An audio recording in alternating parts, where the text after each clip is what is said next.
Hello, I'm Paul Pluta from Paul Pluta Prestige, and today I'd like to talk about the Cartier Basculante. And the Cartier Basculante, it's a piece that is in the Cartier tank range. So it's actually the Cartier tank Basculante. And the Cartier tank Basculante is a piece that has come back into the Cartier range. It's been reissued after being originally released in the 20s and 30s.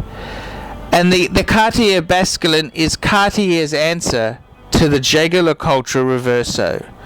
And it's quite interesting because the early tank pieces from Cartier, they had Jaeger-LeCoultre movements. And they could have, looked at the French, the Jaeger-LeCoultre and said, hey, how do we do something? But they invented the Basculante, and I gotta be completely honest with you. I've owned a Basculante and I've owned a few Reversos. The Reverso walks all over the Basculante. I'm sorry, this is the truth. And it's kind of like, I don't know if you can remember, but in the 80s, Mercedes had the 190E, the little baby Benz, which had a single wiper blade, and they put that into the W124s.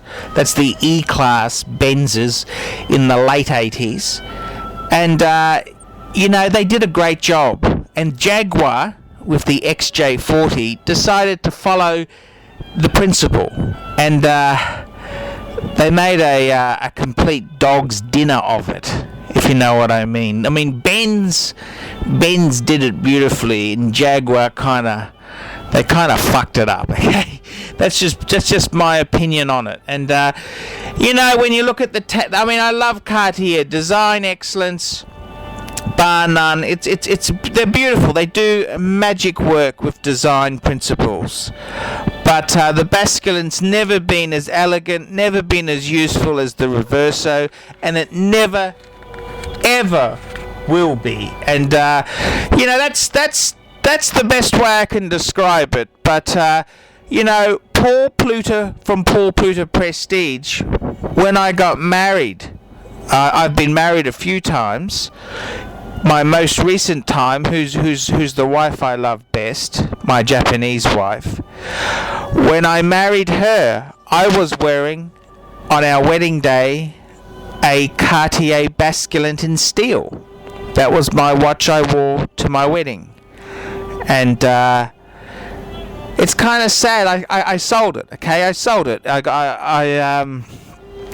sold it, but look, it's not a matter of getting sentimental over a watch. I mean, hey, I got Pateks now. I got really good stuff. But it was a classy piece, and I've always had a soft spot for the Cartier Basculante, even if it's not as good as the Reverso. In some ways, when my wife asked me what would I love for my 40th, I could have said a Basculante, but I thought, nah. It's got to be a